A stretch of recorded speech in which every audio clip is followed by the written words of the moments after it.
Só iniciar, nós começamos. Pronto. Bem, na nossa aula de hoje, né, na aula passada nós vimos aí alguns conceitos iniciais sobre o que era qualidade, e hoje a gente vai falar um pouquinho sobre sistema de qualidade e alguns conceitos aplicados aí, que vocês já devem estar trazendo de outras disciplinas, como farmacotécnica, tá? E a gente vai ver alguns conceitos. Hoje a gente vai ver o conceito relacionado a sistema de qualidade, né?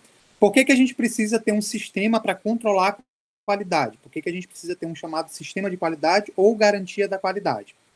Vou mostrar aqui para vocês um fluxo geral de como que funcionaria aí, né, a produção dos produtos farmacêuticos.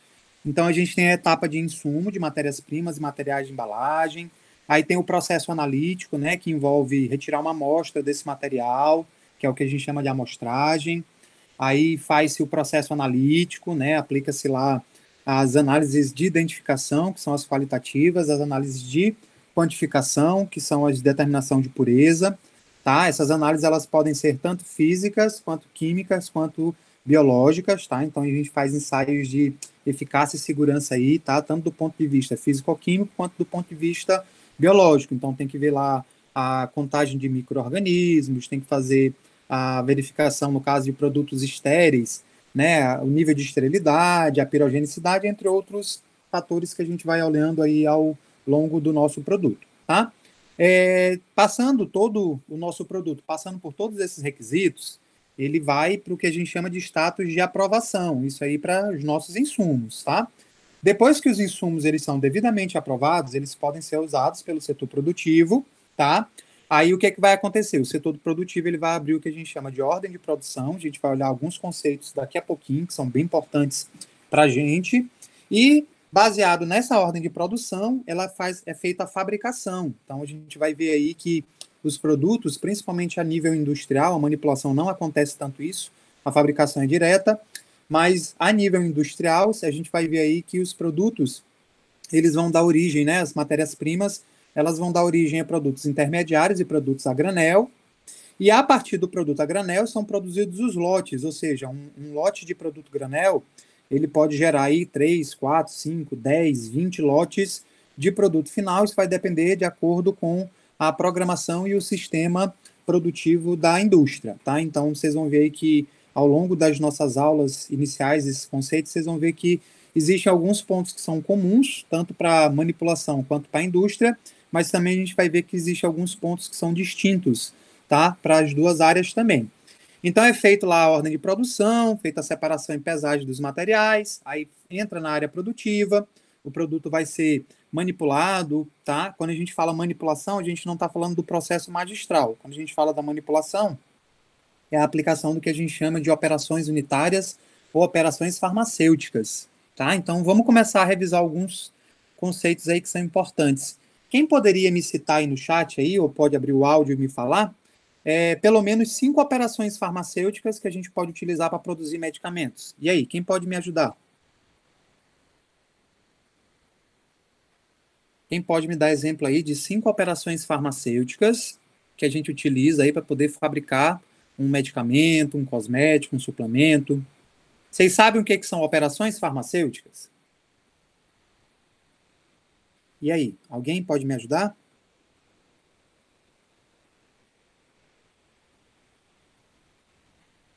Uma coisa importante, tá? A frequência de vocês, ela vai, a partir de agora, ela vai estar condicionada à participação de vocês aí, tá? Respostas, interação comigo, porque tem muita gente aí que está, uma orientação que a gente recebeu, tem muita gente que conecta na sala e não participa, entendeu? Então foi pedido para a gente poder fazer isso com vocês, tá? Então é importante aí que a frequência de vocês interajam comigo. E aí, gente, vocês sabem o que é uma operação farmacêutica? Vocês já devem ter visto isso já na farmacotécnica e provavelmente agora vocês estão vendo novamente na tecnologia farmacêutica. E aí?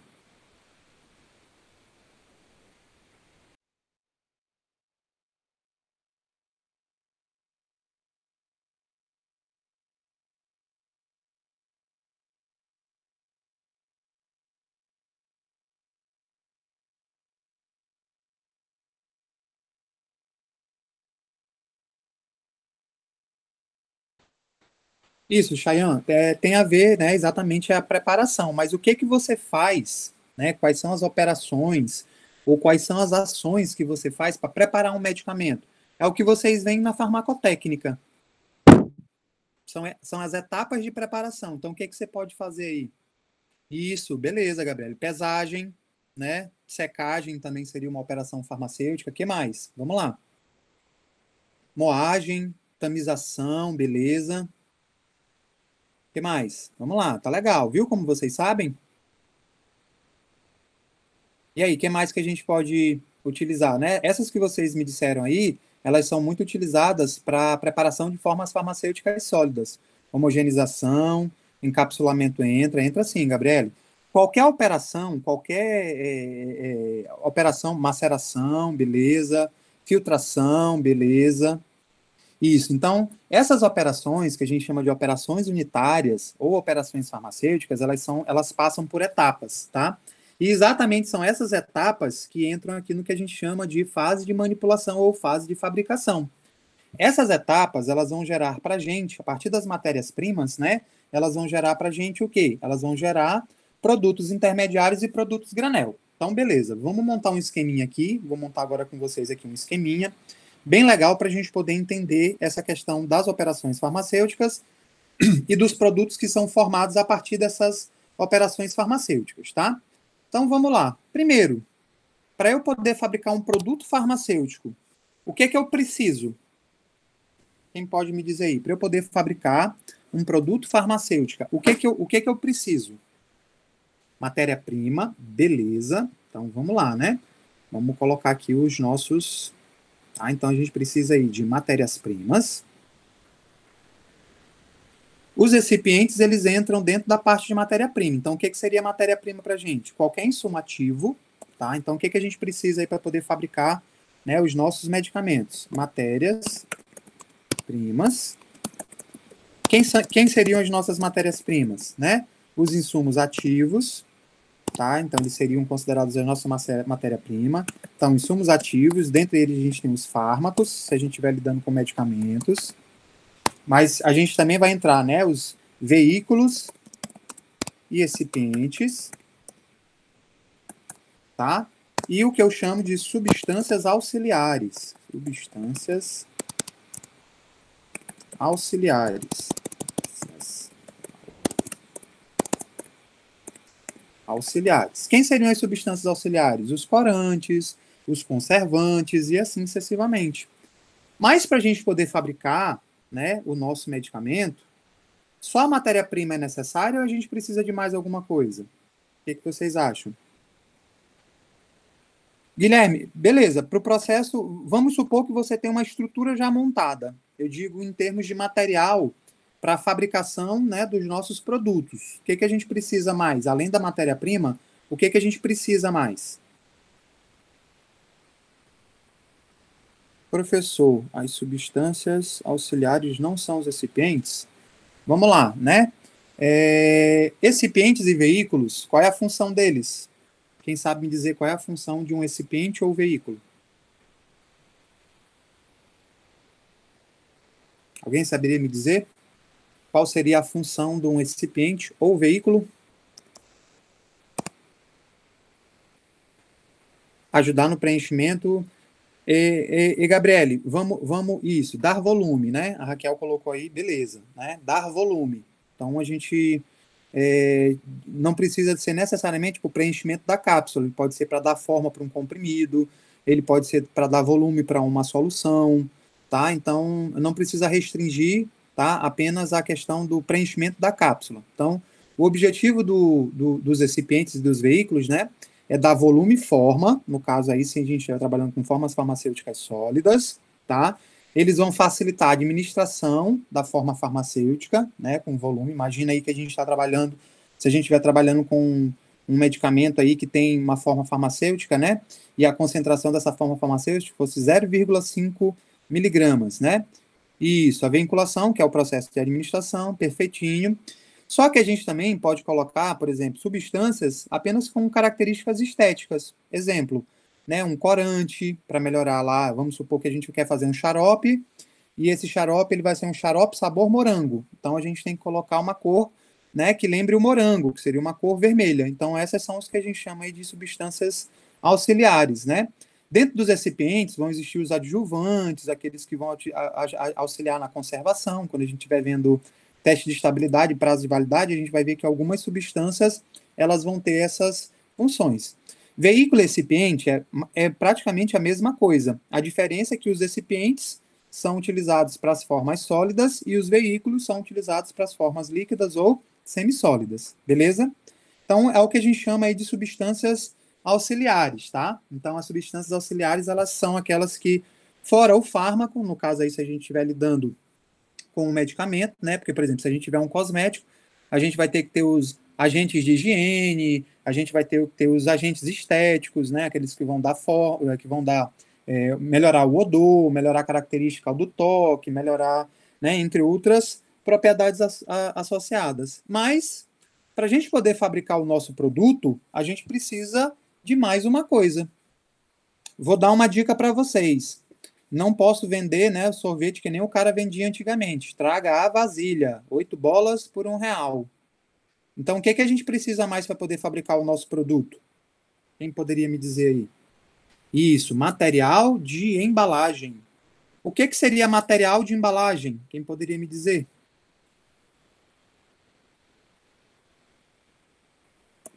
Material de embalagem. Quem poderia me dizer o que é material de embalagem? Ou me dar exemplo aí de materiais de embalagem? Alguém poderia aí me ajudar? Rótulo, sim. Rótulo tem a ver, né? Onde a gente vai encontrar as informações do produto. Quantos tipos de embalagem nós podemos ter? Quantos tipos de embalagem nós podemos ter? Quem saberia aí me responder? Quantos tipos de embalagem nós podemos ter?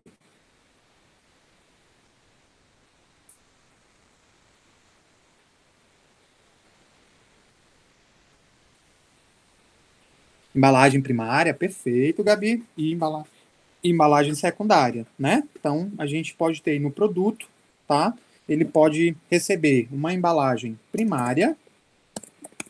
Em geral, essa embalagem primária, né? É um frasco, um blister, um flaconete, tá? Uma bisnaga e assim sucessivamente. E a embalagem secundária, tá? E a embalagem secundária seriam os cartuchos. Tanto que quando a gente vai falar de produto manipulado, né? A nível magistral e produto manipulado a nível industrial, em geral, os produtos manipulados lá na farmácia de manipulação, né, na farmácia magistral, eles são comercializados na sua embalagem primária, tá? Então, geralmente vem em frascos, eles podem vir na forma de sachê e raramente eles vêm na forma de blister, tá? Então, ou eles vêm em potes, ou eles vêm em sachês, ou eles vêm, né, em outra embalagem que seja equivalente. Já nos produtos, né, manipulados a nível industrial, a embalagem mais comum aí para as formas farmacêuticas sólidas são os blisters, tá? Quem não sabe o que é um blister? Alguém? Todo mundo sabe o que é um blister?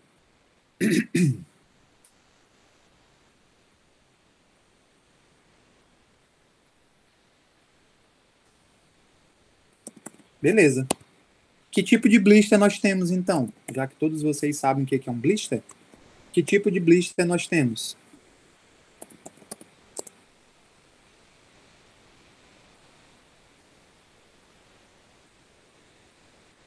Alguém saberia me responder que tipo de blister nós temos? Todos vocês me disseram que sabem o que é um blister.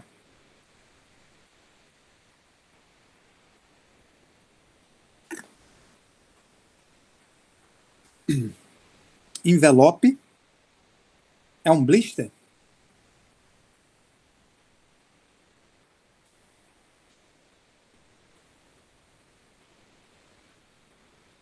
Não, bisnaga não é blister. Plástico, papel, não, Ariane. Imagina aí se tu tiver uma embalagem de papel, ela não vai ser tão. Isso, alumínio, beleza. Tá, então, ó, legal. A gente tem dois tipos de blister, né? A gente tem Vou mostrar aqui para vocês a imagem, para ficar mais fácil para quem não sabe, tá? Então, ó, a gente tem praticamente 2 blisters. Então, em geral, os blisters eles são formados, né? Ou por um PVC ou PVDC, que a gente chama, que é um tipo especial de plástico, tá? Não pode ser lá na fabricação de medicamentos, cosméticos e suplementos. A gente não pode utilizar qualquer tipo de plástico, então tem que ter, sim, tem que ser um plástico específico para o armazenamento de medicamentos. E bem aqui, né, a gente tem o blister mais comum, que é aquele blister que a gente chama, ou diz que ele é um blister, né, PVDC alumínio, então ele tem essa parte plástica que a gente costuma observar, e no fundo dele ele tem um alumínio. Então esse blister aqui, o mais comumzinho, ó, vou colocar esse aqui que a foto está maior, bem mais visível, tá? É o que a gente chama de blister PVC ou PVDC alumínio. E a gente tem esse outro tipo de blister que vocês estão observando aqui, né? Ele é um blister do tipo alumínio-alumínio. Então ele é formado por 2 camadas de alumínio, tá? Provavelmente aí vocês já devem ter pegado algum medicamento que tem esse tipo, tá, de embalagem. Isso aqui vai ser importante, essa informação, quando a gente estiver falando de estudos de estabilidade, porque exatamente o que fazem os estudos de estabilidade? Eles determinam as condições em que o produto deve ser armazenado e transportado e as condições que o produto, né, ele deve, e o prazo que esse produto deve ser utilizado. Então, quando a gente fala de embalagens primárias, blister, a gente está falando de um blister PVC alumínio ou alu-alu, alumínio-alumínio, tá? Então, são tipos diferentes. Alguns de vocês citaram aí bisnaga, envelope, tá? Esses são outros tipos de embalagem, tá? Mas isso aqui é só para a gente poder revisar esses conceitos iniciais. E quando a gente fala de material de embalagem secundária, a gente fala de cartucho, mas além do cartucho, tá? A gente precisa de um outro material que vem dentro do cartucho. E ele tem cunho informativo. Como é que chama esse outro material que vem dentro aí dos cartuchos? Isso, bula, né? Que é o nosso prospecto informativo, tá? Então, toda vez que vocês falarem assim, a gente vai já olhar alguns conceitos. Etapa de embalagem, a gente está se referenciando a pegar a embalagem primária. Essa embalagem primária ela pode ser o quê?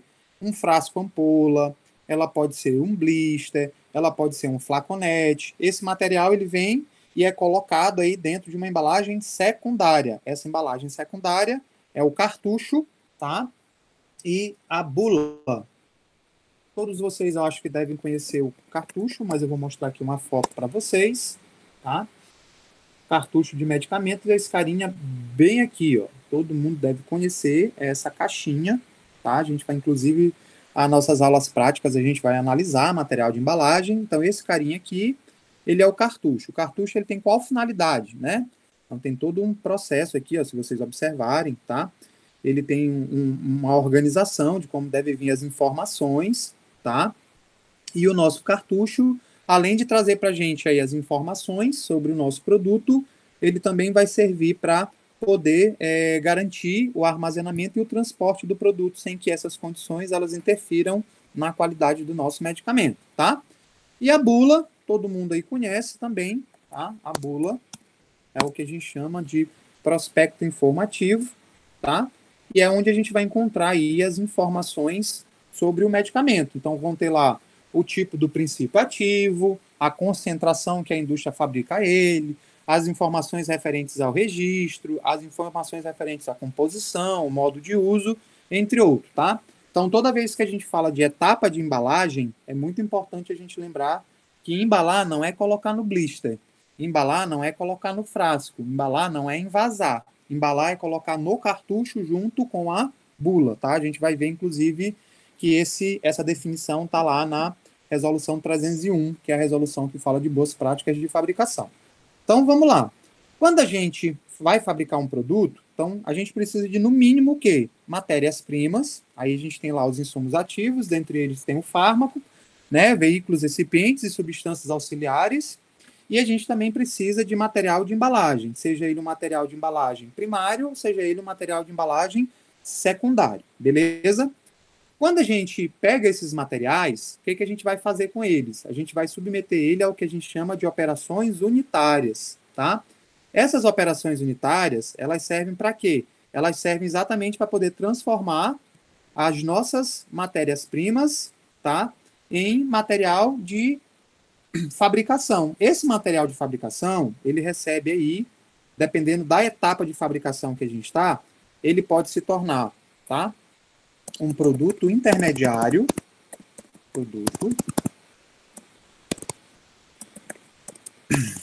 Rondinelli, produto intermediário. O que é o produto intermediário para a gente? Ele é o produto que necessita, né, de operações, então ele precisa de outras operações unitárias ou farmacêuticas, tá? Significa que o processo de fabricação dele ainda não finalizou, tá? Então, o produto intermediário, ele é um produto que ele precisa ainda passar aí por outras operações farmacêuticas, tá? Então, a etapa de fabricação dele ainda não finalizou. Depois que a gente finaliza todas as etapas das operações unitárias, a gente gera um produto que a gente chama de produto a granel. É um produto granel, tá? O produto granel, ele só falta para o produto granel a etapa de embalagem. O que eu falei para vocês que é embalar? Quem lembra aí, coloca aí no chat para mim o que eu falei para vocês que é embalar. É colocar no cartucho com a bula. Isso. Então, cuidado aí, né? Porque quando você coloca no blister, talvez ainda seja necessário algumas etapas. Então, talvez entrar no blister não gera ainda teu produto a granel. Por exemplo, produtos que precisam ser esterilizados, ao caso lá dos produtos, né, injetáveis, eles são envasados, ou seja, são colocados dentro do frasco ampola, tá, que é a embalagem primária. Mas ainda é necessário que ele passe pela etapa de esterilização. Depois que ele é esterilizado, é que ele vira produto granel. Aí a etapa de produto granel ela é importante, por quê? Porque é aqui no produto granel que a gente vai formar os nossos lotes de produção. O que são lotes, né? Eu fabrico lá uma suposição. Vou já mostrar aqui para vocês algumas imagens, tá? A gente fabrica lá 100 mil unidades de um comprimido. Aí eu vou fazer lotes de produção, tá? Que são tamanhos definidos, de 10 mil unidades. Ou seja, desse granel de 100 mil unidades, quantos lotes eu posso fabricar?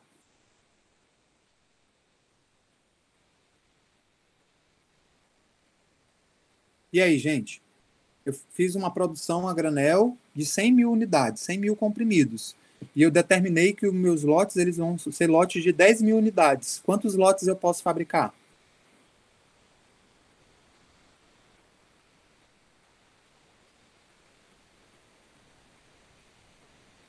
Alguém pode me responder? Isso, beleza, Adolfo, né? Então, posso fabricar 10 lotes. O lote ele é uma parte definida, ele é uma parte do produto granel. Quando a gente embala e transforma ele em lote, ele vira produto final, tá? Vou fazer aqui um esqueminha para vocês. Então, matérias-primas geram produtos intermediários. Vou colocar uma setinha aqui para ficar mais fácil para vocês. Produto intermediário, quando sofreu todas as operações farmacêuticas, ele vira produto a granel. E quando falta apenas a fabricação aí, né, a etapa de embalagem, tá? Ele é o produto granel, embalagem não, né, embalagem. E quando ele é embalado, a parte desse produto granel, ele vira produto final. Até aqui, ok?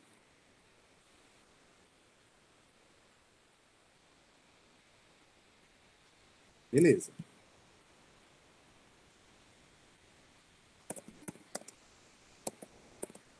Vou mostrar aqui para vocês e vou fazer umas perguntinhas para ver se de fato vocês entenderam.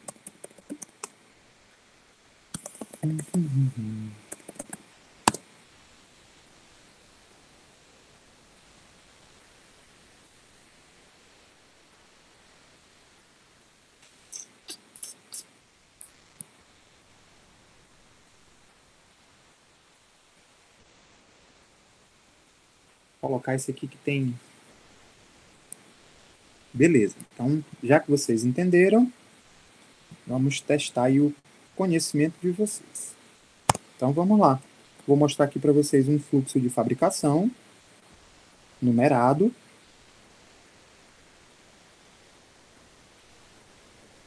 E vou perguntar assim para vocês. Ó, antes de vocês responderem na pressa, Eu vou pedir para vocês pensarem um pouquinho, aí vocês vão numerar, tá? E colocar a resposta no chat para mim, beleza?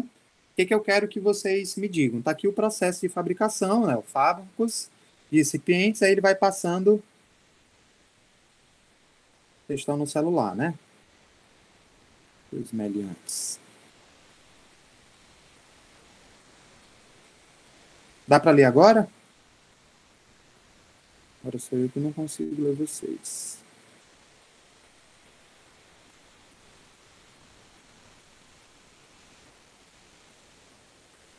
Dá para ler agora, crianças, aí?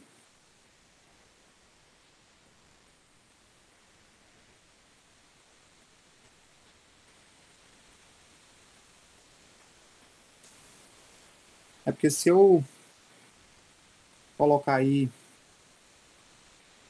com a tela máxima, eu não consigo ver a resposta de vocês. Deixa eu fazer uma coisa aqui rapidinho. Deixa eu só... Eu vou entrar aqui pelo meu celular aqui. Só um minuto. Para poder ver a resposta de vocês.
Tá pensando aqui.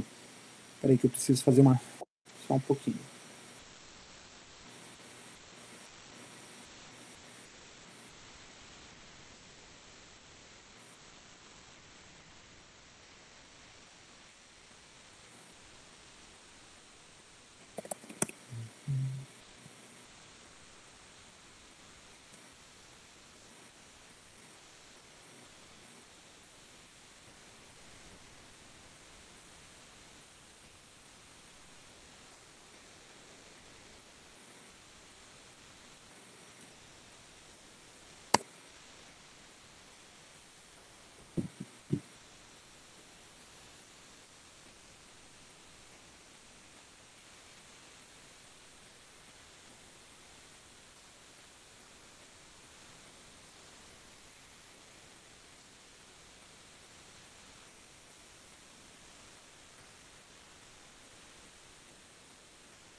Vocês conseguem enxergar agora aí?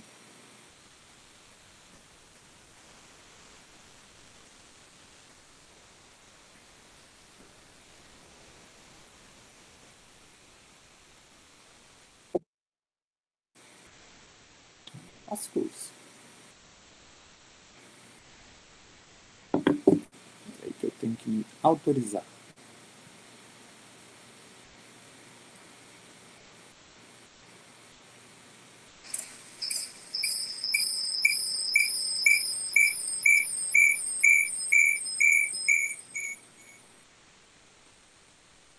Agora eu consigo enxergar vocês.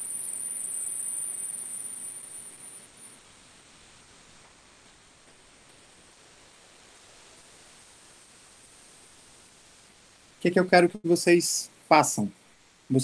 Quero que vocês numerem para mim, né, as etapas 1, 2, 3, 4 e 5, e eu quero que vocês me digam, né, já que vocês me disseram aí, quem é que gera produto intermediário e quem é que gera produto granel. Então, vocês podem botar assim, por exemplo, né, 1 é um produto intermediário, então vocês vão colocar assim, 1.PI, produto intermediário. Se for produto granel, vocês colocam o número da etapa PG. Entenderam? Aí vocês colocam para mim a resposta no chat. Eu vou aumentar a tela aqui.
E aí?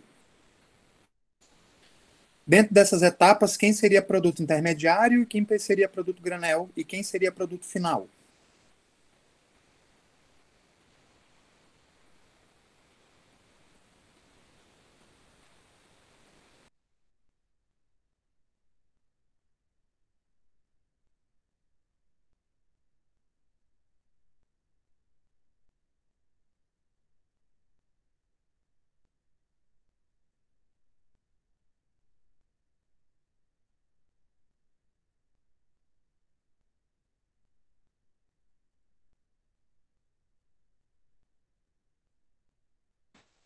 E aí, gente, quem seria produto intermediário e quem seria produto granel, nesse exemplo que eu estou dando para vocês? Isso é importante para um conceito que a gente vai aplicar no controle de qualidade, chama de controle estatístico de processo, tá? Vocês podem colocar todos na sequência. 1, 2, 3, 4, 5 e dizer quem é quem. Não precisa colocar resposta por resposta.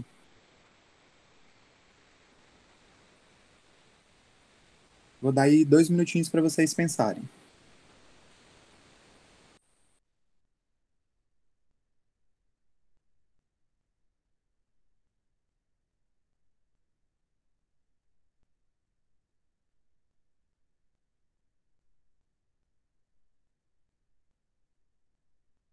Quem já tiver finalizado, pode colocar a resposta no chat aí, tá?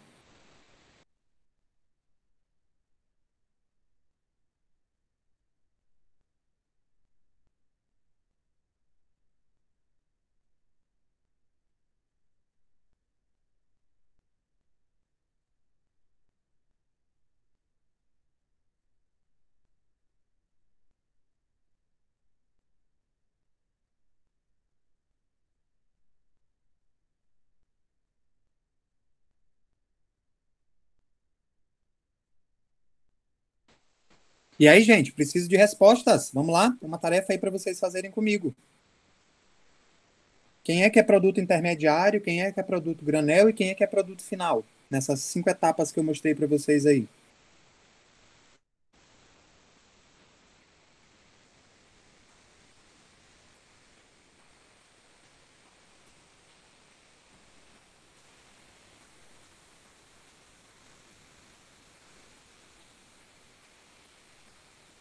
E o 4 e o 5, Chayane, são o quê?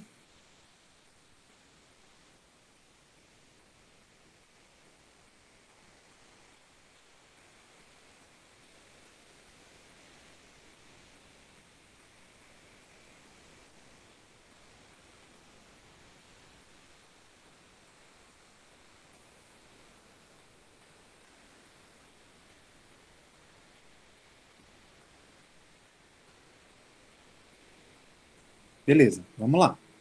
Então, vocês me disseram aí, né?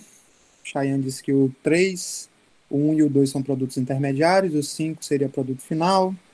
A Raquel me disse que o intermediário seria 1, 2 e 4.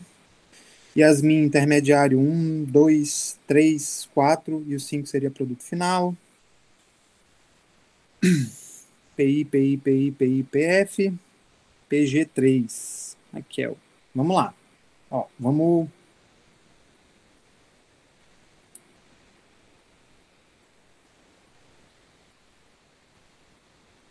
Beleza. Vou fazer o seguinte aqui para vocês poderem entender esse conceito, porque esse conceito aqui ele é aplicado para uma coisa que a gente chama de controle estatístico do processo, que é uma das etapas do sistema de qualidade. Vamos lá. Tamização seria a primeira etapa, não é isso? Então, eu sei lá que a tamização, tá? Vou colocar aqui um quadradinho para ficar mais fácil.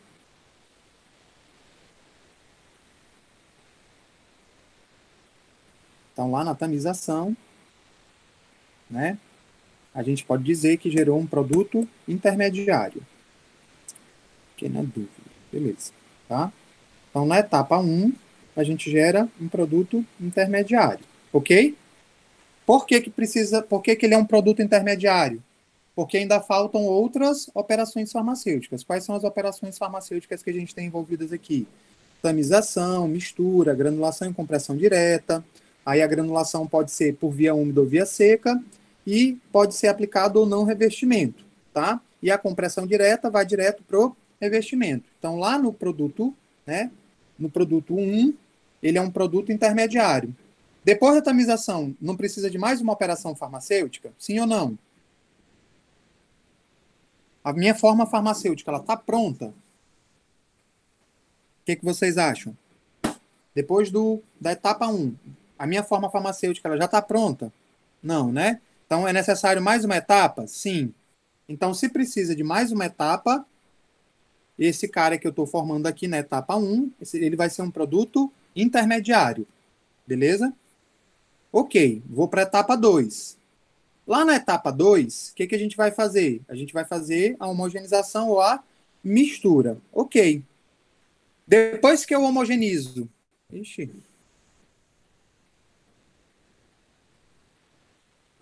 Depois que eu homogenizo, tá? Depois que eu homogenizo... Oh, chatice. Só um pouquinho aqui, gente. O computador tá querendo mandar em mim.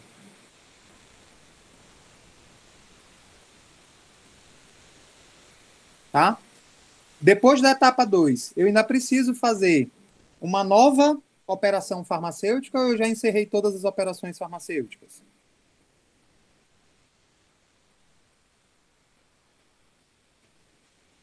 E aí, gente, eu preciso fazer uma nova operação farmacêutica na etapa 2 ou eu já encerrei as operações farmacêuticas? Preciso, né?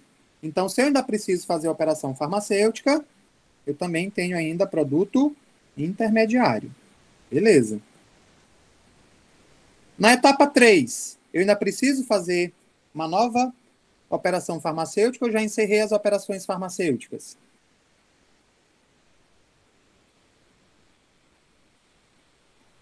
Precisa, né?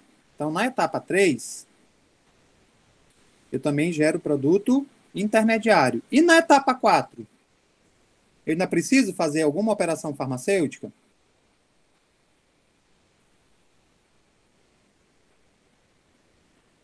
Vou aumentar isso aqui. Deixar grandão aqui, que eu posso deixar fora da minha área.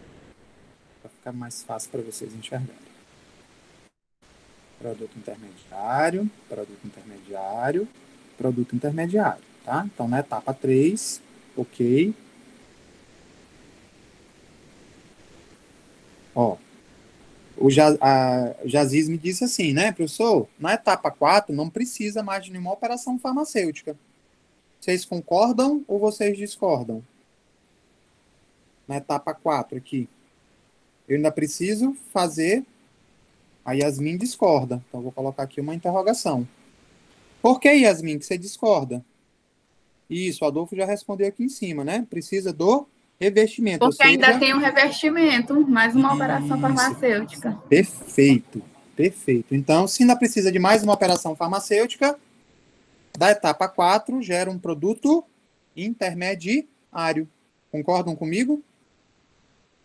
E quando eu fiz o revestimento, o produto nessa etapa aqui, ó, nesse caminho de baixo, que aqui tem 2 caminhos que eu coloquei para vocês verem como isso pode variar. Quando eu chego no revestimento, tá? Quando eu chego no revestimento, eu vou gerar um produto, tá? Eu vou gerar um produto intermediário ou eu vou gerar o produto granel? E aí, quando eu chego aqui embaixo, nessa etapa do revestimento, eu vou gerar um produto intermediário ou eu vou gerar o produto granel? Ainda falta alguma etapa? O que vocês acham? Então, o Yasmin e o Adolfo aí me disseram que não falta. Então, aqui eu gero produto. Aí, agora, minha pergunta é, quando eu cheguei no revestimento, eu gerei produto, né? Granel ou eu gerei produto final? O que vocês acham? Professor, eu acho que é um produto intermediário, porque só vai ser final quando tiver a embalagem e a bula. Mas e o produto a granel? Onde é que ele entra?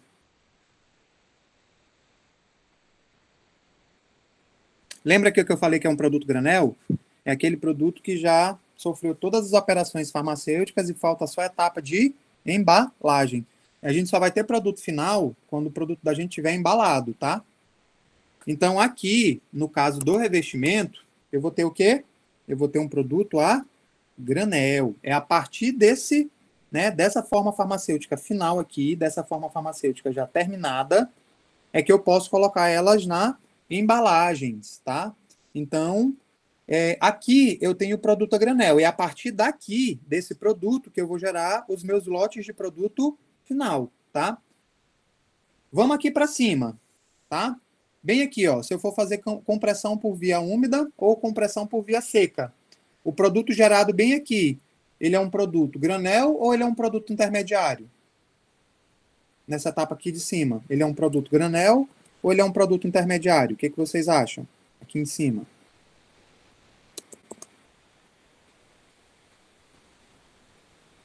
Isso, aqui ele vai ser um produto intermediário, né? Por quê? Porque ainda falta a etapa de revestimento, que é a quinta. Aí, quando eu chegar lá na quinta etapa, tá?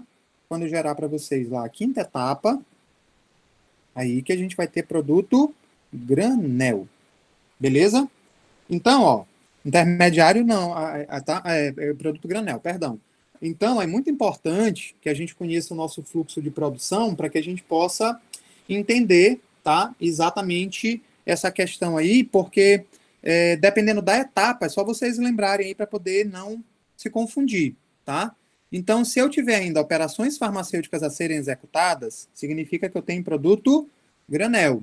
Se eu não tiver mais operações farmacêuticas a serem executadas, ou seja, falta só a embalagem, então eu estou com o meu produto na etapa de produto granel.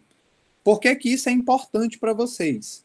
Quando a gente vai fazer o controle de qualidade propriamente dito, né, o que pode acontecer? O nosso produto, ele pode aí, eu vou mostrar aqui para vocês um fluxo, tá?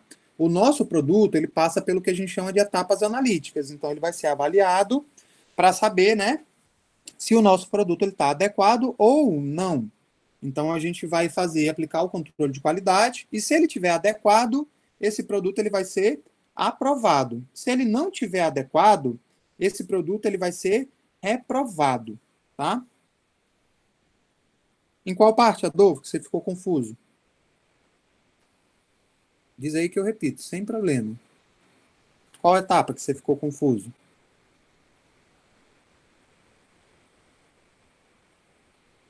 Vamos lá, tá?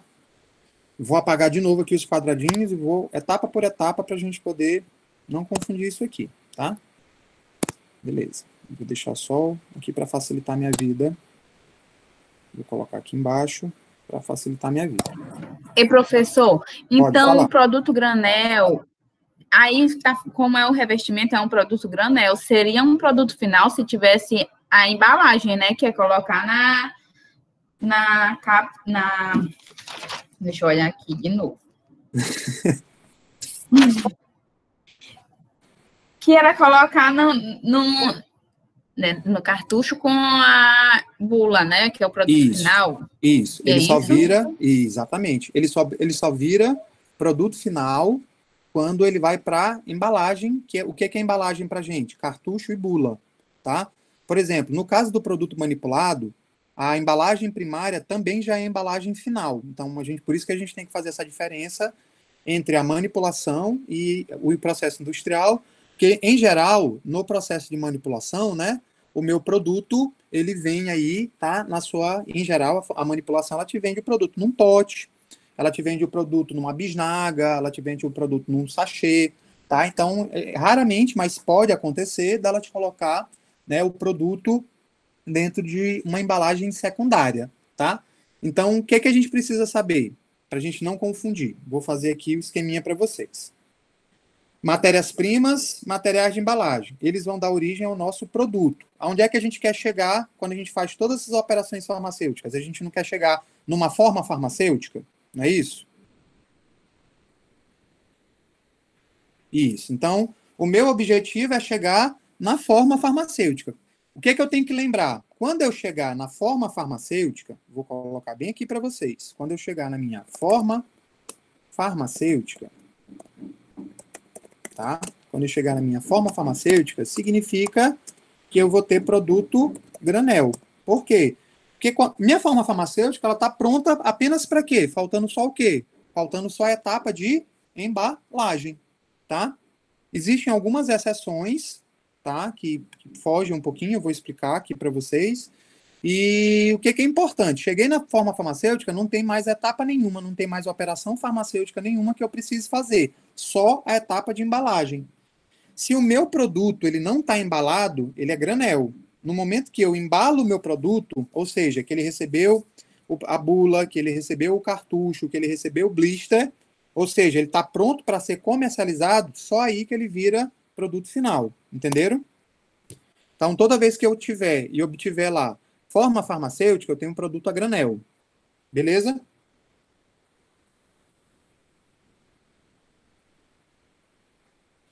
Sim ou não?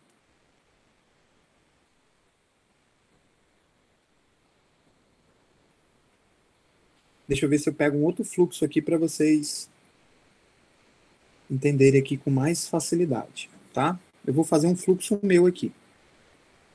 Vou mostrar para vocês aqui, vou fazer um fluxo meu para vocês entenderem. Então, vamos lá, né?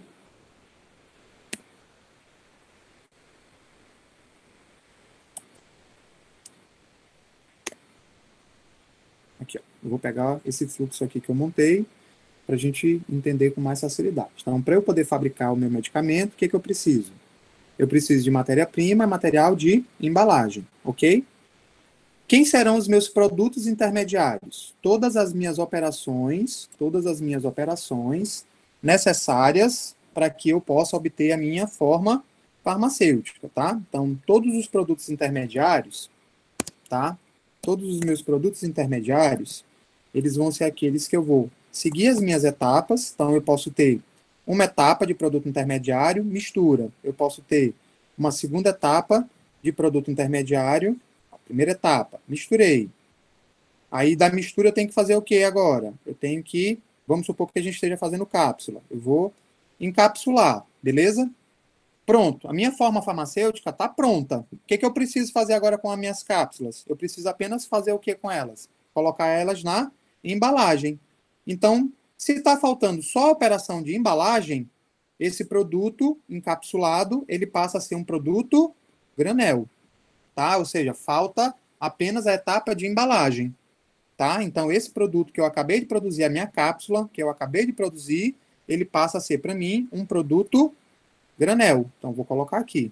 Ele vai ser um produto granel, tá? Produto granel. Desse produto granel, o que a gente vai fazer? A gente vai embalar. No momento que eu embalo uma parte desse produto granel, eu acabei de fazer o quê? Eu acabei de gerar o meu produto, tá? Eu acabei de gerar o meu produto final. O que é muito importante aqui? Por que eu estou mostrando isso aqui para vocês? Porque quando a gente faz a etapa do controle de qualidade, tá? Existe dois conceitos que eu vou falar para vocês agora. Eu vou colocar aqui para vocês. Chama de reprocesso. Vou colocar no chat para vocês. Reprocesso. O que é o reprocesso? Quando eu fiz uma das etapas do meu produto granel, ou seja, eu fui lá, vamos supor, né? Na minha etapa de mistura. Aí o meu produto, ele não ficou bem misturado. Tá? A gente faz muito isso em casa. Quem cozinha sabe disso, né? Vai preparar uma massa de bolo. Aí você coloca lá a farinha, coloca o chocolate, coloca o açúcar, coloca o fermento, coloca os ovos. Aí você vai bater. Aí você vai checar. Se o produto não estiver bem misturado, o que você vai fazer? Você vai jogar a massa fora? E aí, o que a gente vai fazer? Se ele não estiver bem misturado, se ainda tiver bolas de farinha, o que a gente tem que fazer com aquele produto? Quem pode me responder aí? Se vocês abrissem o chat, era melhor. Bate novamente, né, Gabi? Então, Gabi disse assim para mim, pessoal, eu vou lá, ou seja, o que eu estou fazendo com o meu produto? Eu estou reprocessando ele. É possível, então, né, colocar ele de volta na etapa de mistura, tá? E bater novamente até que eu consiga chegar em uma mistura bem homogênea, né, para que eu possa dispersar aí os componentes na mistura. Então, cabe reprocesso, viu? Ó, o produto era para ele ficar, né? Era para ele atingir um nível de homogeneidade, mas ele não atingiu. Isso é para mim um desvio de qualidade? Porque o processo, né, ele tem etapas que a gente segue e quando a gente não atende ou a gente não chega a uma especificação dessa etapa, a gente chama isso de desvio de qualidade. O que a gente pode fazer com desvio de qualidade? A gente pode corrigir. né? No caso aqui de um processo produtivo, eu posso pegar o meu produto e bater novamente, tá? Isso, exatamente. A gente pode bater novamente. Se tiver faltando algum componente, a gente adiciona aquele componente, ou seja, cabe o que a gente chama de, né, reprocesso. Beleza. Fiz a mistura. Aí essa mistura, vamos supor que a gente vai pegar a etapa de compressão direta. Eu vou lá, vou colocar dentro da compressora, aplicar uma força, vão sair os comprimidos. Se os comprimidos não agregarem, ou seja, não formar o comprimido, é possível voltar e fazer um reprocesso, ou uma vez que a gente entra na compressão direta e ele não sofre a agregação necessária, não tem mais o que fazer? O que vocês viram aí na farmacotécnica? O que vocês me dizem?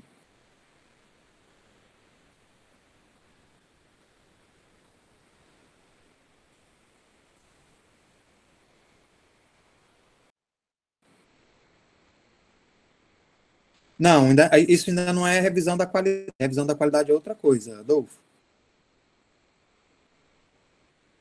Então, ó, depois aí que a gente entra na etapa de compressão, se não der certo a compressão, tem como a gente voltar e tentar recomprimir o comprimido? Acabei de repetir, Edilene. A gente entra na etapa de compressão. Se não der certo a etapa de compressão, é possível voltar para a etapa de compressão? Adicionou ali os agentes agregantes e o produto não agregou, né? Então, é possível? Isso, não é possível. Então, não cabe reprocesso, tá? Não tem como voltar. Seria a mesma coisa aqui, né? De eu entrar nessa etapa aqui de via úmida e na via úmida, né, eu preciso eliminar o solvente. Então, como é que a gente faz para eliminar o solvente? A gente pode secar.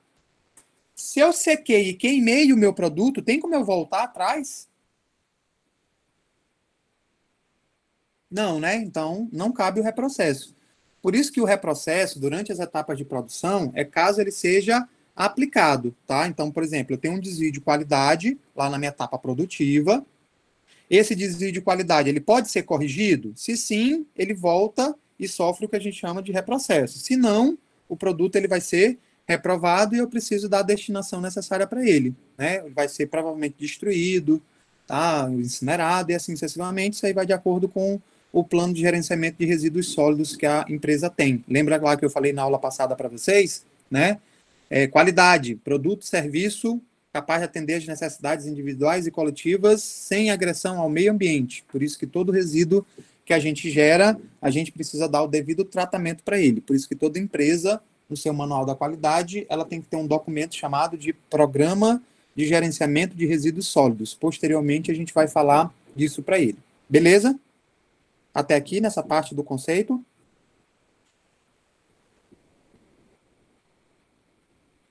Beleza.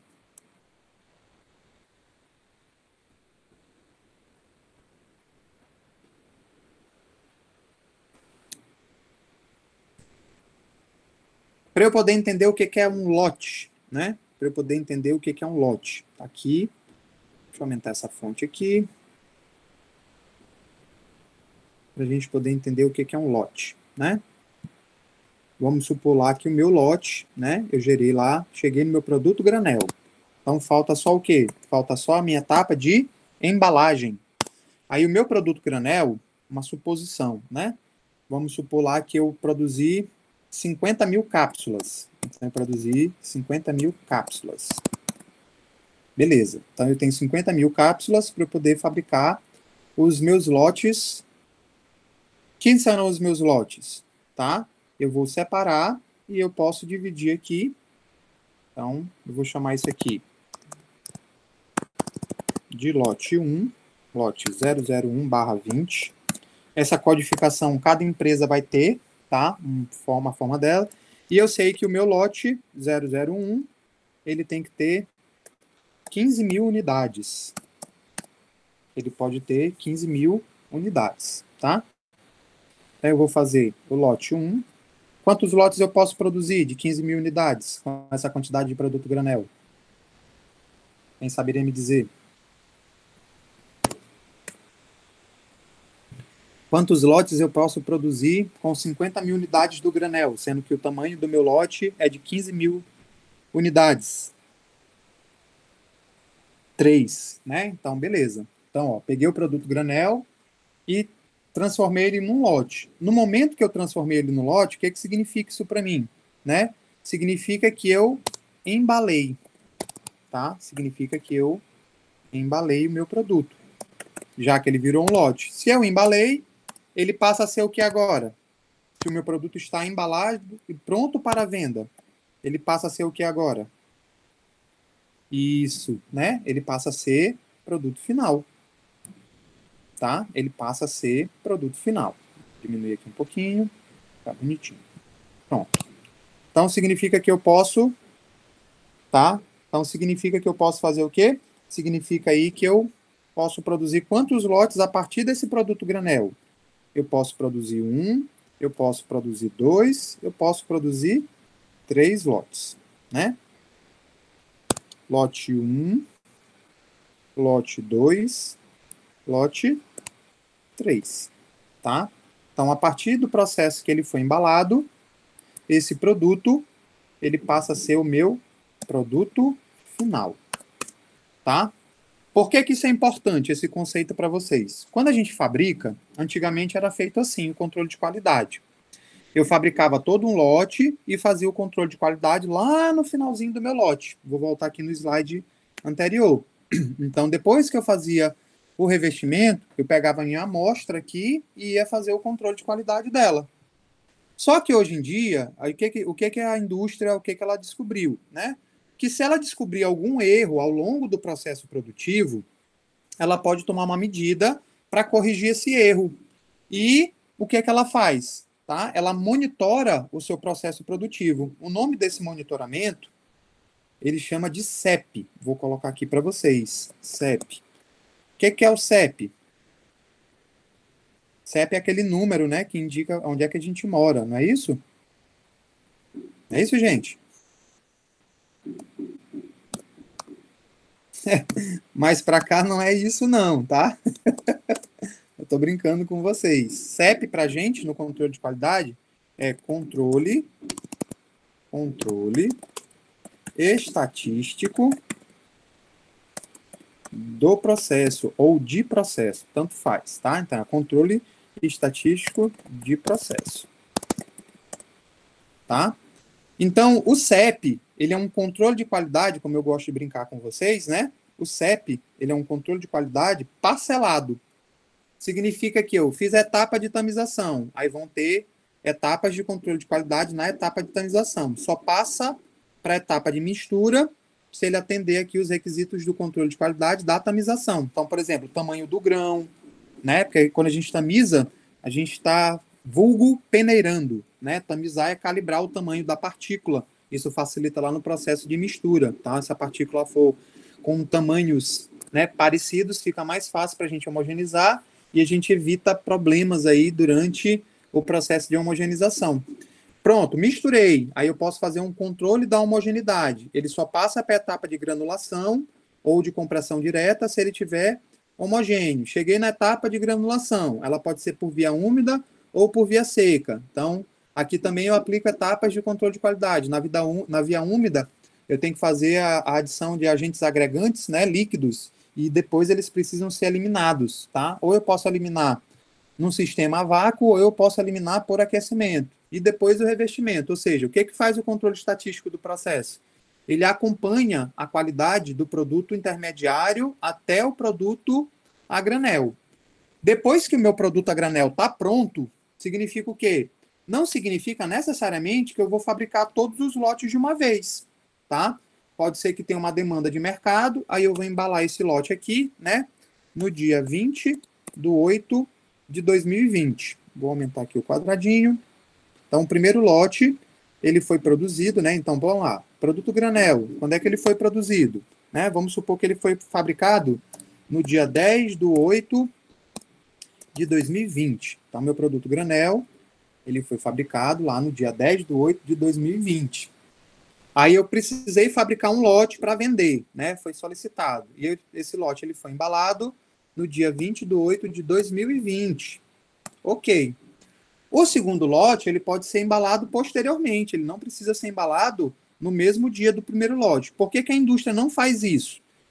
Porque até a etapa de produto granel, caso se descubra uma não conformidade, esse produto ele não precisa ser reprovado. Ele pode sofrer o quê? Ele pode sofrer o que eu falei para vocês, que a gente chama de reprocesso. Então, os produtos intermediários e os produtos a granel, tá? Eles podem sofrer reprocesso. Então, eu vou colocar aqui para vocês, ó. Então, o meu produto intermediário, né? Ele pode sofrer reprocesso. Quando é que ele vai sofrer reprocesso? Quando ele apresentar algum desvio de qualidade. Por isso que o controle estatístico do processo, ele é importante, exatamente porque se ele descobrir algum desvio de qualidade aqui, ele pode reprocessar os produtos intermediários. A mesma coisa vale para o produto granel. Então, a mesma coisa vale para o meu produto granel. Então, se o meu produto granel apresentar um desvio de qualidade, ele pode acontecer o que com ele? Ele pode sofrer reprocesso, tá? Então, ele vai lá e ele pode sofrer reprocesso. Professor, e se o meu produto final, né? Vou usar ele aqui. Como produto final, a gente gera lote, vou chamar de lote 1, lote 2 e lote 3. Tá? Vou colocar aqui para ficar bem claro aqui. Lote 1, lote 2 e lote 3. Professor, e se acontecer de eu descobrir um desvio de qualidade no meu produto final, o que eu tenho que fazer com esse produto final? Eu posso reprocessar ele? O que vocês acham? Recolhe se ele... Isso, Guilherme, mas a gente faz o recolhimento se ele já tiver ido para o mercado. Pode ser que eu produza o produto final e ele fique guardado na minha fábrica até a expedição. Mas aí, durante esse processo, vamos supor que eu descubra, eu embalei o meu produto e descobriu que o meu produto está com, por exemplo, uma contaminação microbiológica. Pode ser feita descontaminação microbiológica? Pode, é fácil, é só fazer radiação, tá? Dá para você descontaminar.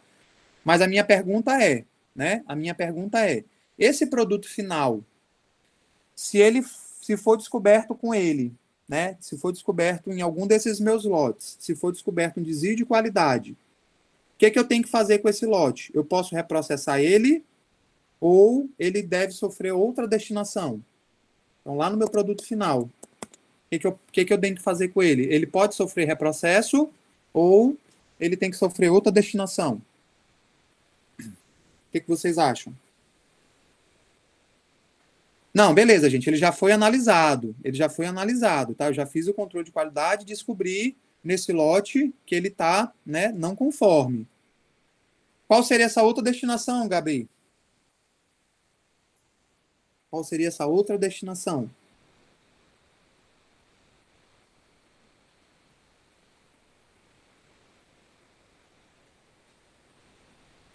Qual seria essa outra destinação? Vou dar aí um minutinho para vocês pensarem enquanto eu tomo água.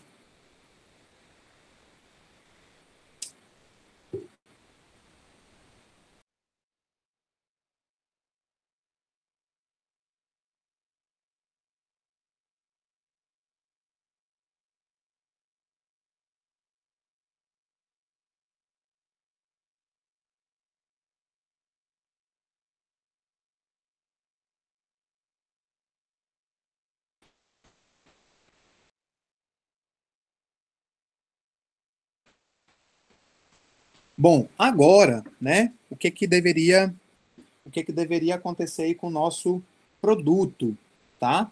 Aí ele pode variar, tá? Como assim, professor? Ele pode variar. Se o produto for meu, porque o que pode acontecer? Alguns fabricantes, eles compram o produto a granel de uma indústria e eles só fazem o quê? Eles só fazem etapa de embalagem. Por exemplo, né? Na farmácia de manipulação, eles fazem bastante isso com suplementos. Eles compram lá os comprimidos prontos e eles dispensam apenas a quantidade que é solicitada lá pelo paciente ou pelo médico. Então, é bem comum, tá? Existem pessoas que comprem da indústria o produto granel, tá? Que é o produto em grande quantidade, e ele, a partir desse produto granel, ele só faz a etapa de embalagem. Então, bem aqui, é uma coisa que ela é importante, tá? Quando a gente reprova um produto final, ele não pode sofrer reprocesso. Então, ele tem que ser automaticamente reprovado, tá? Isso aqui é importante para a gente. Quando ele é reprovado, ele pode sofrer duas destinações. Se eu sou o dono do produto, tá? Se eu sou o dono do produto, o que é que eu tenho que fazer com o meu produto? Eu tenho que dar a devida destinação para ele. Então, se eu sou o dono do produto, eu devo fazer o descarte do meu produto, tá? Então, eu vou lá, eu fabriquei, eu sou o fabricante, eu sou o dono do produto granel, eu embalei, mas o meu produto, tá? Ele sofreu um desvio de qualidade. Então, o que, que eu tenho que fazer com o meu produto? Eu vou dar a destinação para esse meu produto. Aí eu vou ter, na minha empresa, um sistema de gerenciamento de resíduos sólidos que vai dizer o que, que eu vou fazer. Eu vou mandar para uma empresa que vai incinerar, eu mesmo vou fazer o tratamento do meu material, e assim sucessivamente. Agora, se o produto é de outra pessoa, de outro fabricante, eu só comprei o produto intermediário e trouxe ele para embalar, e eu descobri que esse produto está reprovado, o que, é que eu tenho que fazer? Eu devolvo para o fabricante. Quem é responsável pela destinação dos resíduos de um processo de fabricação, é o que diz as normas aí, a resolução 306, que fala sobre o gerenciamento de resíduos sólidos, tá? Eu devo devolver ao fabricante, tá? Então, existem duas destinações que podem ser feitas com o meu produto, tá? Então, uma vez que o meu produto ele é reprovado, o que, que eu posso fazer com ele? Eu posso destruir ele, se ele for meu, ou eu devolvo ele para o meu fabricante, tá? Então, se vocês estiverem vendo aí no nosso fluxozinho de qualidade, tá? Eu devolvo ele para o meu fabricante. Então, podem sofrer duas destinações. O que, que é importante? Se o produto reprovado for uma matéria-prima ou material de embalagem, eu ainda, quanto sistema de qualidade, ou quanto responsável técnico, né, responsável pela garantia da qualidade, eu devo abrir uma reclamação, uma notificação junto à Anvisa. Vou mostrar aqui para vocês.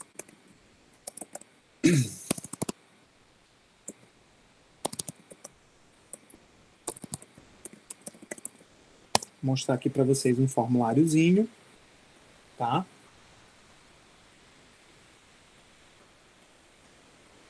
Então, quando eu reprovo uma matéria-prima, o que, que eu tenho que fazer? Eu tenho que abrir uma notificação de reprovação. Cadê você, meu formulário?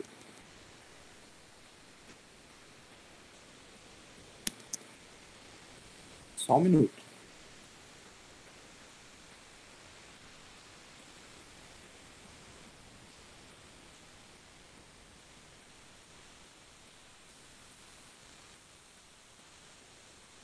Achei, tá aqui.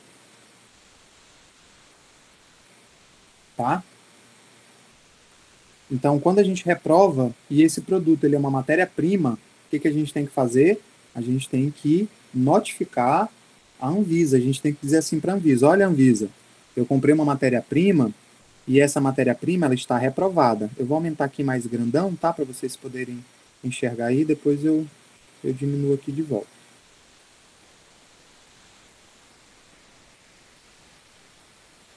Tá? Então, exatamente, ó, formulário de notificação de droga ou insumo farmacêutico com desvio de qualidade comprovado. Aí eu vou dizer lá, preencher, né, as informações com a empresa, quem está informando, no caso eu. Vou fazer a identificação aí do meu insumo farmacêutico, o número do CAIS, quando a gente lida com matérias-primas sintéticas ou semissintéticas, o nome do insumo, o nome químico, se tiver. Oh, caramba. Tá?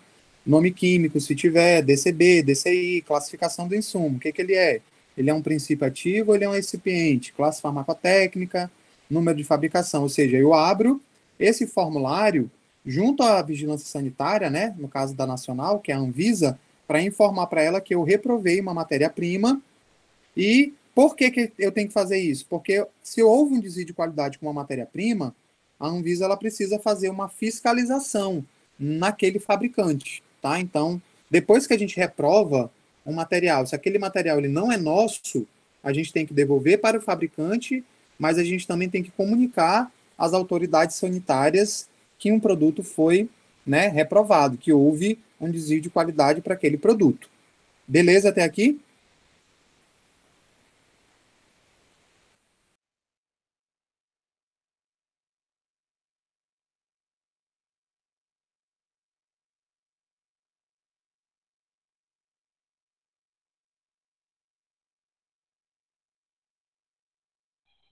Professor, Pode falar. em relação àqueles medicamentos que já estão no mercado, e aí já foram comprados pelos clientes, e de repente eles são retirados, são recolhidos, já que ele passou por todo o processo de controle de qualidade e tudo, foi para o mercado e depois eles são recolhidos. Aí como que isso acontece? Que depois que ele passou pelo processo, aí depois acontece isso. Espera aí, Raquel. Calma aí. Deixa eu ver se eu entendi tua pergunta, tá? Eu tenho um produto, esse produto ele foi para o mercado, aí lá no mercado descobriu que esse produto tem um desvio de qualidade, certo? Assim, tipo, já passou nos jornais que, tipo, os lotes de tal medicamento foram Recolhido. retirados porque não estavam foram adequados. recolhidos. Sim. Aí como que isso acontece se já foi passado por esse processo, chegou no mercado e tudo mais, depois eles são recolhidos? Bom, porque funciona assim, né? A gente vai começar. Por isso que eu estou explicando para vocês toda essa questão do processo produtivo, né? Estou explicando aqui que é feito, por exemplo, né? Controle estatístico do processo. Então, se vocês perceberem, quando a gente vai fabricar produtos farmacêuticos, cosméticos, medicamentos, correlatos, suplementos, passa por todo um processo. Existe toda uma etapa, todo um conjunto de etapas para evitar que o produto tenha desvio de qualidade. Só que o processo, ele não é a prova de falhas, tá? Então pode acontecer de uma indústria liberar um lote que não está adequado. Por que esse lote foi liberado para o mercado? Talvez, né, tenha havido uma falha no processo produtivo que não foi percebido no momento da fabricação. Pode ser que aconteceu algum problema nos teus equipamentos e não foi percebido.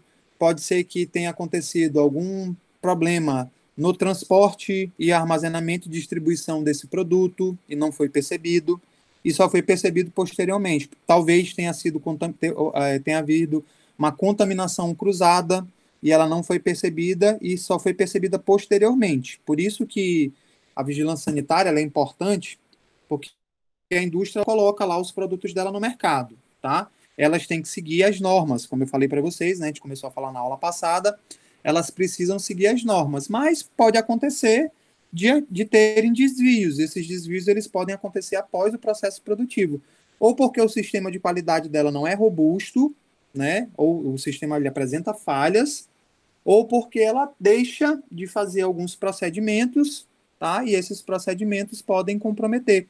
Por isso que o controle estatístico de processo ele é importante para evitar que isso aconteça. Ah, professor, mas não teve jeito. Aconteceu e foi para o mercado um lote reprovado. O que tem que ser feito? A indústria, o dono daquele lote, né, o fabricante daquele lote, ele tem a obrigação de retirar o produto do mercado. Então, por isso que é importante ele saber para quem que foi vendido, quais são os lotes que estão problemáticos, né? Por isso que eu estou mostrando isso aqui para vocês, essa questão relacionada aqui, ó. Por exemplo, um produto a granel. Tanto que eu falei lá para vocês na aula passada, um dos requisitos aí da implementação de um sistema de boas práticas é a garantia da rastreabilidade. Então, por exemplo, né? Eu fiz aqui um produto granel. Aí, desse produto granel, eu fiz 3 lotes com ele. Fiz o lote 1, né? Produto final, fiz o lote 2 e fiz o lote 3, tá? Fiz o lote 3. Aí, o que vai acontecer? Vou dar 2 casos hipotéticos para vocês. Eu fui lá, aí eu descobri, né, que o lote 2, ele apresentou um desvio de qualidade. Então, teve lá um problema, né? Vamos supor lá que ele teve uma contaminação microbiológica ou tinha a presença lá de um componente que não poderia estar na formulação. Então, o que eu tenho que fazer com esse produto aqui? Com esse lote, né? Com esse lote 1, com esse lote 2, perdão. Eu tenho que analisar ele e, caso seja comprovado o desvio de qualidade, o que eu tenho que fazer com esse desvio de qualidade? Eu preciso tirar ele do mercado. Mas o que aconteceria, o que vocês acham que aconteceria com o lote 1 e com o lote 3? Eles precisam sair do mercado? O problema foi no lote 2. Eu descobri que o lote 2 estava com problema. Tá? Então, o que acontece? O lote 1 e o lote 3, eles precisam sair do mercado? Qual é a opinião de vocês? O Guilherme acha que sim, a Edilene também. Eu acho que Por quê? não. Por que, Raquel, que você acha que não?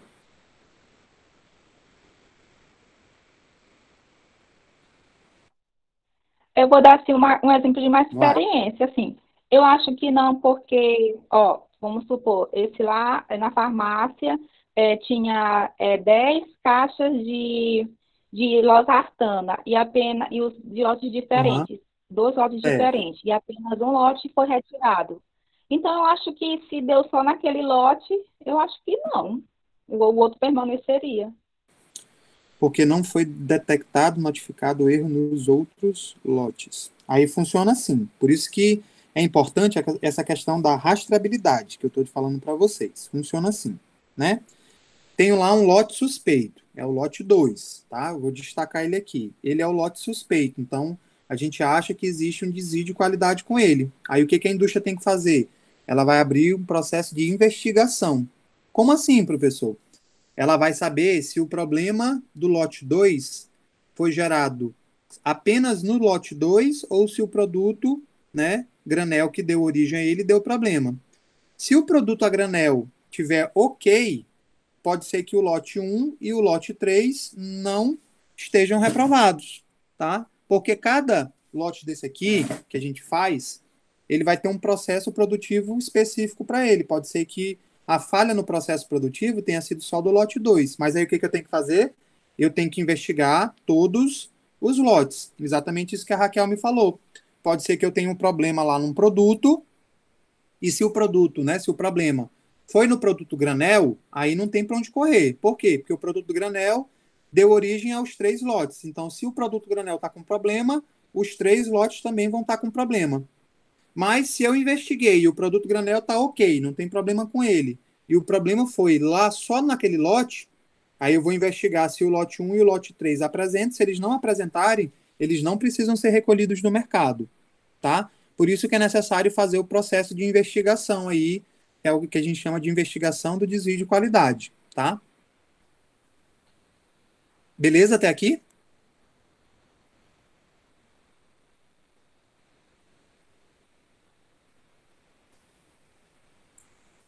E aí, gente? Beleza.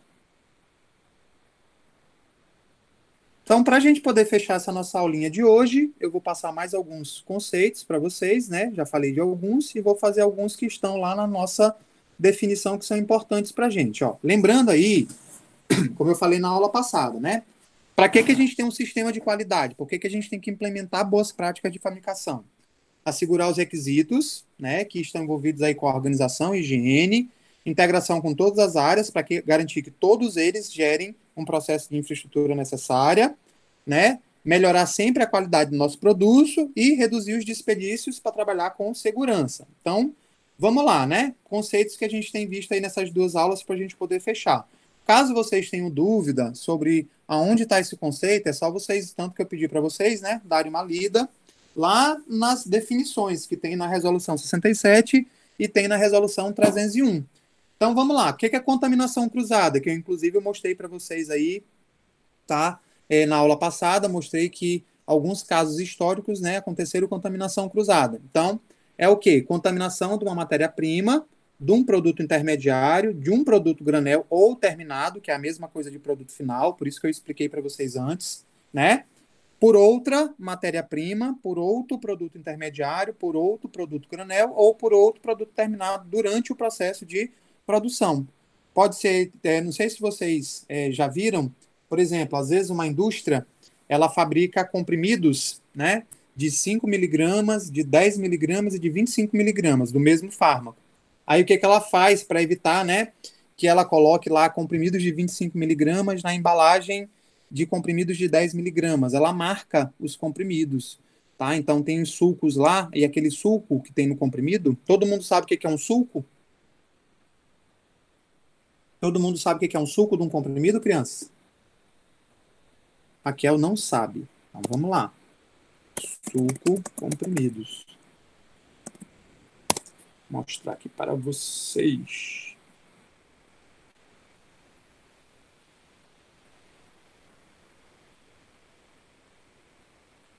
Ó, suco, né?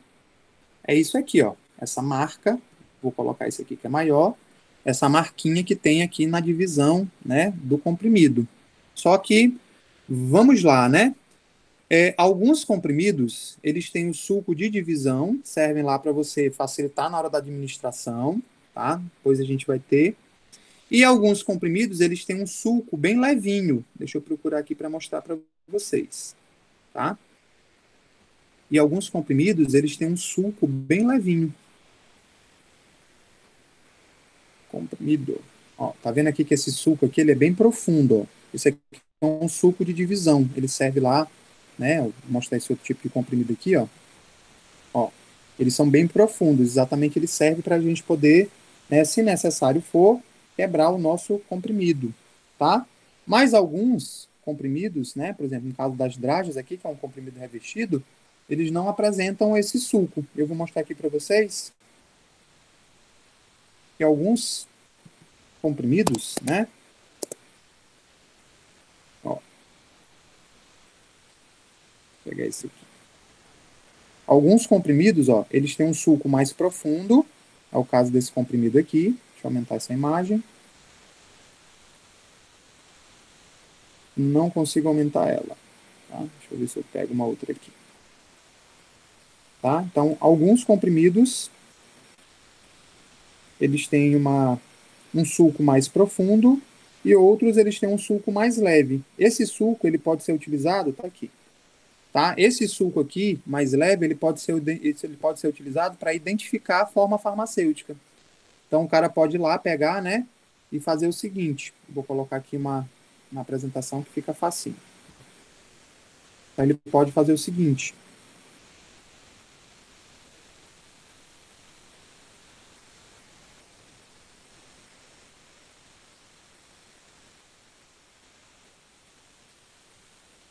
Ele pode fazer o seguinte. Ó, vou colocar aqui. Então, ele tem lá, vamos supor que ele fabrica, né, a apresentação de 5 miligramas, a apresentação de 10 miligramas e a apresentação de 25 miligramas. Como é que ele faz para ele não misturar, para que não haja contaminação cruzada, ou seja, ele colocar comprimidos de 20 miligramas, de 25 miligramas na embalagem de 10, né, e misturar para uma troca acidental. Por isso que é a nossa contaminação cruzada. Ele pode marcar as formas farmacêuticas, tá, com um suco, também apenas para identificar. Então, ele pode dizer assim, meu comprimido de 5 miligramas, ele vai ser totalmente liso, vai ter só a logomarca da empresa. Meu comprimido de 10 miligramas, ele vai ter um suco, e o meu comprimido, né, de 25 miligramas, ele vai ter 2 sucos de marcação, tá? Então, ele pode ter 2 sucos de marcação.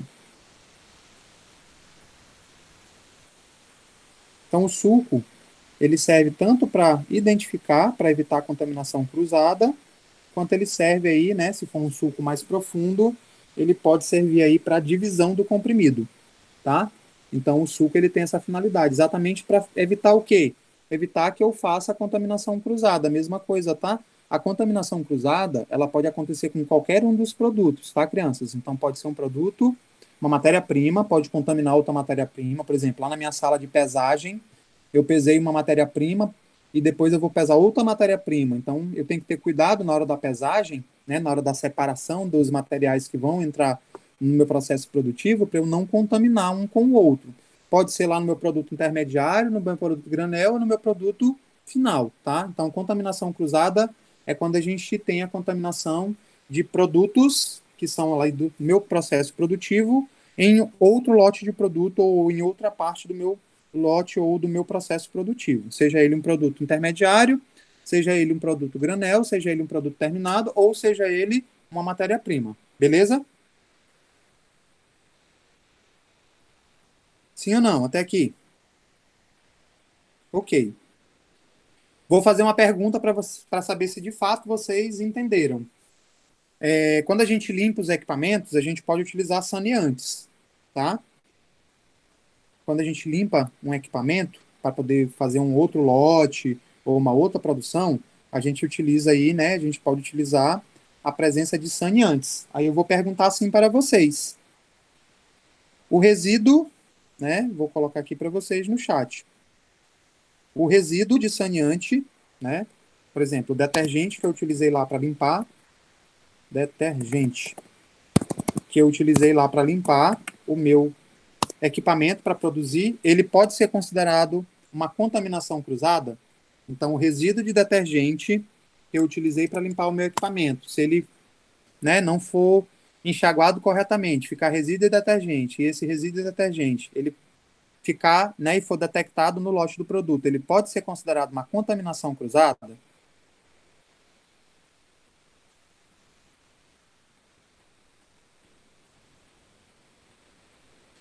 Leiam a definição que tem bem aí do que é contaminação cruzada para vocês me responderem isso. Vou dar um minutinho para vocês pensarem.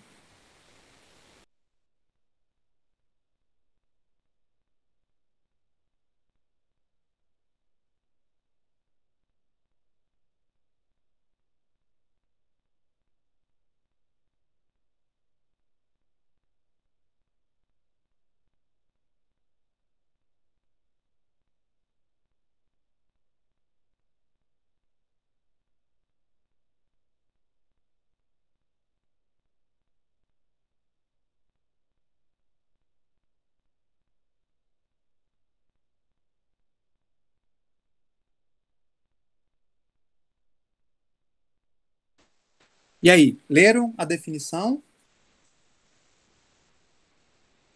Aí eu pergunto assim para vocês. O resíduo, vou perguntar de novo. O resíduo de detergente que eu encontre num lote de produto meu, pode ser intermediário, pode ser matéria-prima, ele pode ser considerado uma contaminação cruzada?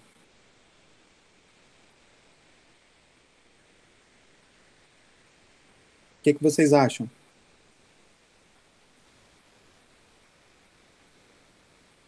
Hein, gente? Poderia ser, por exemplo, uma matéria-prima, que eu vou fazer o medicamento, se misturar com outra matéria-prima de um outro medicamento? Não, peraí, calma. Eu estou dando uma situação para vocês. Eu estou dizendo assim, para vocês, né? Tenho lá um saneante que eu utilizo na minha linha de produção para limpar meus equipamentos. E sem querer, aquele meu saneante, né? Ele contaminou um produto intermediário meu, né? Aquele detergente ficou um resíduo dele e ele contaminou um produto intermediário meu. A minha pergunta é: o resíduo desse saneante, desse detergente, ele pode ser considerado uma contaminação cruzada? Tá bem aqui a definição de contaminação cruzada, tá? E aí? O resíduo desse meu saneante, ele pode ser considerado uma contaminação cruzada? Professor, contaminação cruzada ela pode ocorrer não apenas com outra matéria-prima, mas também com microbiológica que o senhor falou, não foi? Tá bem aí a definição, ó. Tem bem aqui no slide para vocês a definição do que é contaminação cruzada. Pensa aí. Não, eu creio que não pode ser considerada uma contaminação cruzada. Por quê? Porque é a mesma matéria-prima. Não entendi, explica.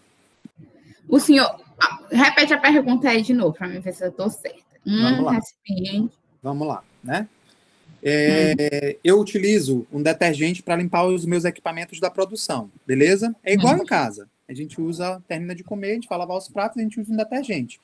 Quando a gente usa a fabricação dos nossos equipamentos e utensílios, a gente também tem saneantes para poder limpar o resíduo de material, etc. e tal. A minha pergunta é: o uso desse detergente, caso fique um resíduo e ele contamine uma matéria-prima ou um produto intermediário ou um produto granel, tanto faz. A minha pergunta é: se a contaminação desse detergente, ele pode ser considerado uma contaminação cruzada?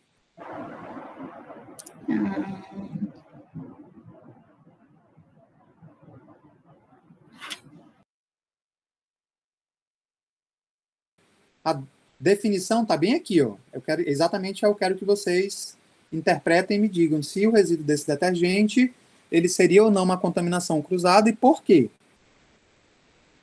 A Gabi disse que sim e a Raquel disse que não. Vamos lá, defendam a ideia de vocês. Eu acho assim, que o detergente já está na sua forma final, né? A gente compra o detergente na forma final. Então, ele é um produto final. E quando eu estou produzindo, eu estou fazendo ali, estou manipulando a matéria-prima. Então, é sim a contaminação de um produto final e uma matéria-prima, ao meu ver, né? Beleza. E aí? Eu concordo com o Gabi, eu também vejo assim. Sendo que o produto lá, o saneante, ele vai ser um produto final. E aí tá, na definição está dizendo que pode ser ou um produto, no caso a contaminação, pode ser de um produto final com outro material ou em intermediário, ou granel, ou também produto final também, terminado. Beleza. Quem foi que disse que não? Raquel. E aí, Raquel, defende. Professor, então, porque aqui fala que repete, né, matéria-prima, contaminação, determinada matéria-prima, produto intermediário, produto a granel ou produto determinado por outra matéria-prima. Aí repete de novo. Então, eu acho que o detergente, o resíduo, ele não faz parte do medicamento. Então, acho que pode ser outro tipo de contaminação, mas não a definição de contaminação cruzada. E aí, a Raquel convenceu vocês? Porque o senhor falou que várias vezes para a gente ler a definição, aí não dá a entender que a resposta está na própria definição. Sim, a resposta está na própria definição. Alguém falou professor e não terminou de falar. Oi, meu professor. Eu falei porque a contaminação cruzada, ela pode ser também através de utensílios. E se o detergente estiver já contaminado? Pode ocorrer, não pode ou não? Pode, mas aí é outro caso. É outro caso.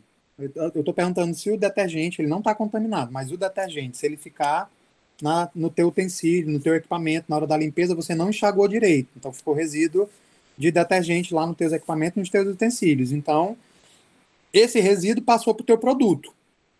Ele é uma contaminação cruzada ou não é uma contaminação cruzada? Eu acho que não chega a ser uma contaminação cruzada, chega a ser um desvio de qualidade, porque vai ser, se for perceptível... Beleza, ó. Quem me convenceu da resposta foi, né? A Raquel. Ela tá certa. Vamos lá. Eu tô falando isso aqui para vocês, que se amanhã vocês forem fazer concurso, eles fazem muita pegadinha com isso aqui, tá bom? Então, existem dois conceitos: contaminação e contaminação cruzada. Cruzada, tá?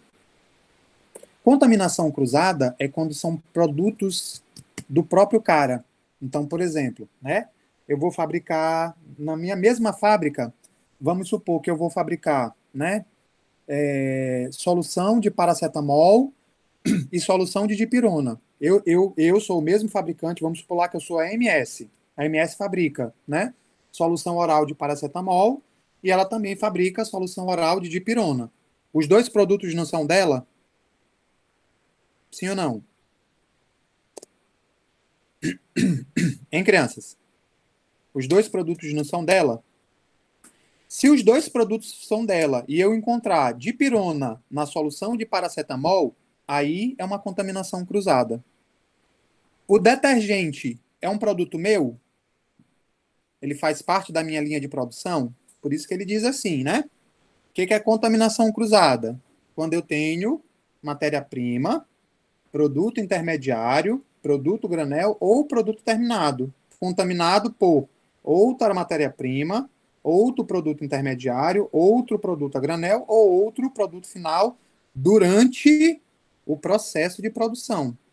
Tá? Então, é muito importante que vocês entendam que a contaminação cruzada ela acontece entre produtos do mesmo fabricante, durante o processo de fabricação, tá?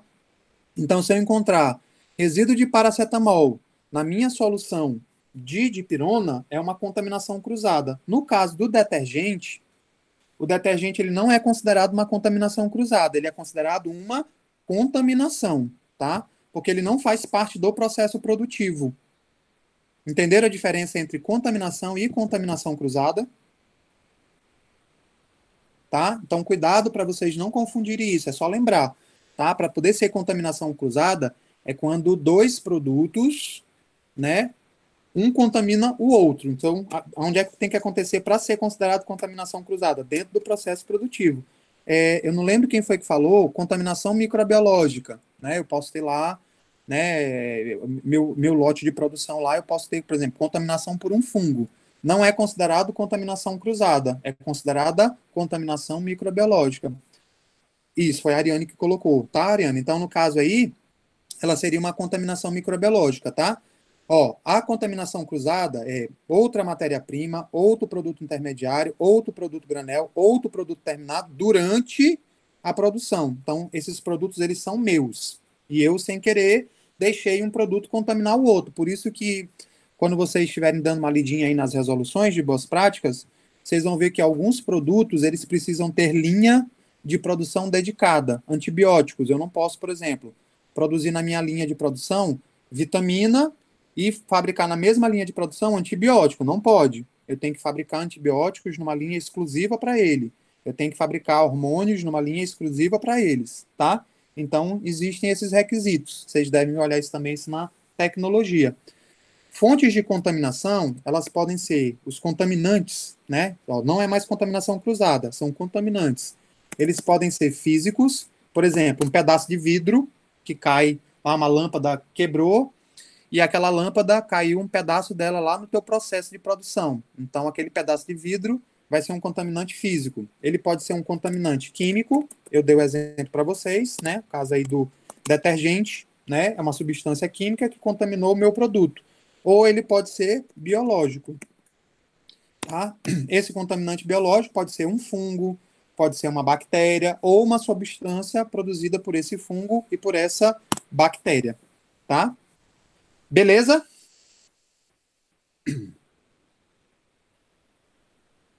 Até aqui, alguma dúvida? Ok, né?